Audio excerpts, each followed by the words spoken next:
Hello students, in my previous audio presentation I discussed up to legacy to future generations. Now let me continue. Now in this audio presentation I will discuss a very important topic, that is sustainable development, because the concept of sustainable development is a very important portion from which questions will be asked. It's a very important part of this chapter. So let's get started. The concept of sustainable development was popularized in 1987 by the World Commission on Environment and Development. So the term sustainable development was popularized in the year 1987. Now, what exactly is sustainable development? In its report, that is the report that was being given by the World Commission based on environment and development. So, in its report, it defined the idea as development that meets the needs of the present without compromising the ability of future generations to meet their needs. That is, without stripping. Actually, strip means to remove. Without stripping the natural world of resources future generations would need.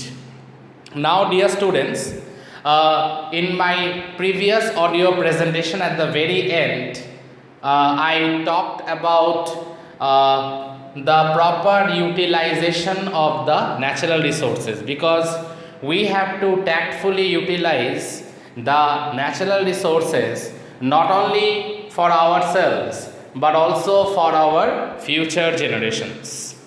Now, sustainable development actually means equal distribution and equal and proper utilization of the environmental resources or the natural resources, keeping in mind not only the present need but also of the future generation.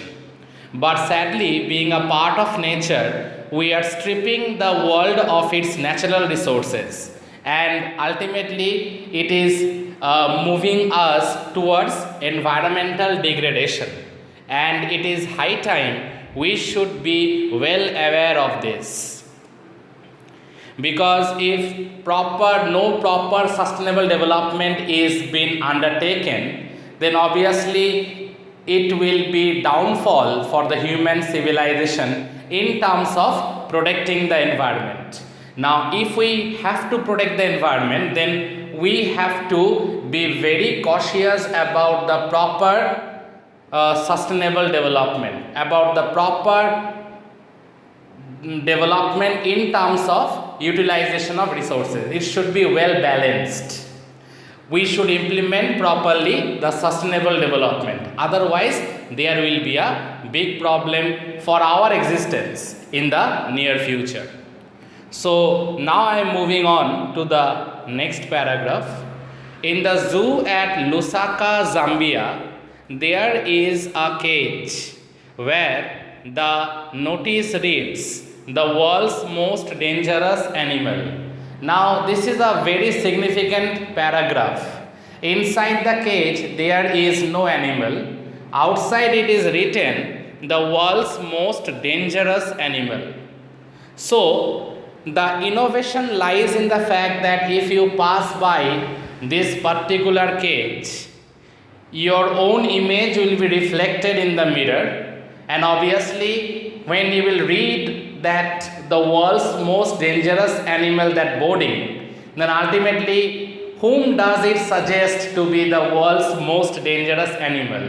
It suggests the human beings. There lies the concept of innovation. We are indeed the world's most dangerous animal. So, dear students, let me continue. In the zoo at Lusaka, Zambia, there is a cage where the notice reads, "The world's most dangerous animal." Inside the cage, there is no animal but a mirror where you see yourself. Thanks to the efforts of a number of agencies in different countries, a new awareness has now dawned upon the most dangerous animal in the world, and obviously it is we human beings, we are the most dangerous animal in the whole world. He has realized the wisdom of shifting from a system based on domination to one based on partnership. Previously, the mentality of the human beings was that we will dominate over nature. But in due course of time, the human beings, that is, we realize that is not a good idea, that is a bad idea. We can't dominate over nature because we can't control nature.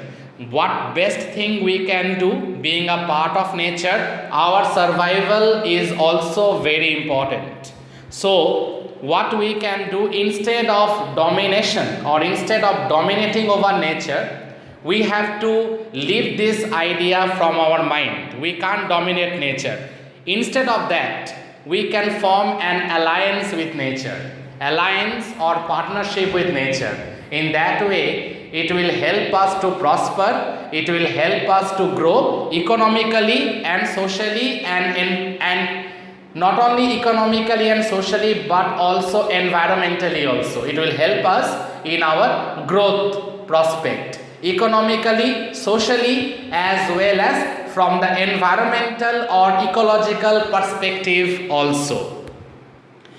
Now, dear students, I am moving on to the next paragraph. Scientists have catalogued actually means, dear students, categorized.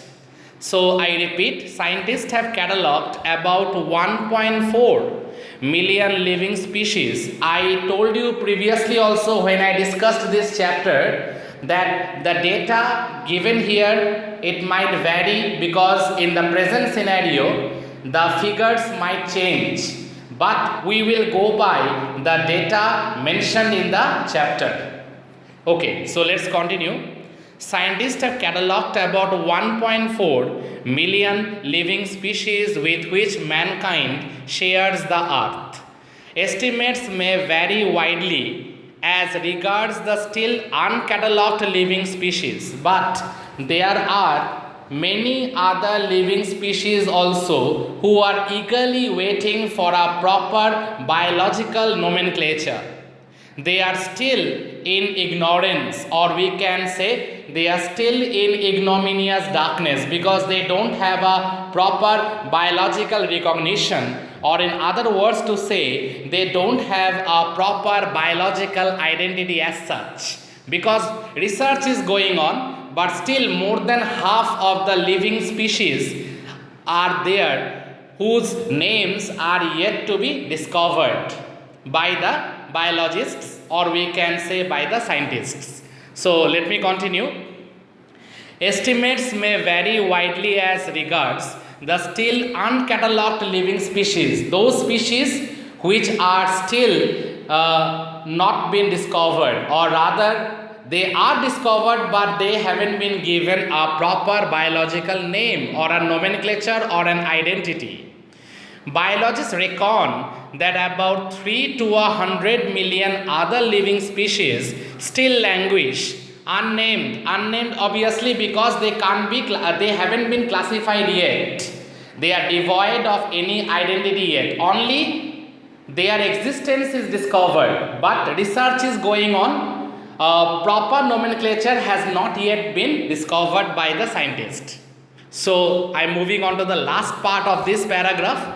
Biologists reckon that about 3 to 100 million other living species still languish unnamed without any biological identity or name in ignominious darkness. Why ignominious darkness? Because they are eagerly waiting for an identity. What sort of an identity? A biological identity. Before that is discovered, their existence is in ignominious darkness. Ignominious means in total darkness, in harrowing darkness. So that is all, dear students. In my next audio presentation, I will discuss from the next paragraph. Please listen to this audio presentation, and as usual, if you have any doubts, please clarify. Thank you, students. Thank you all.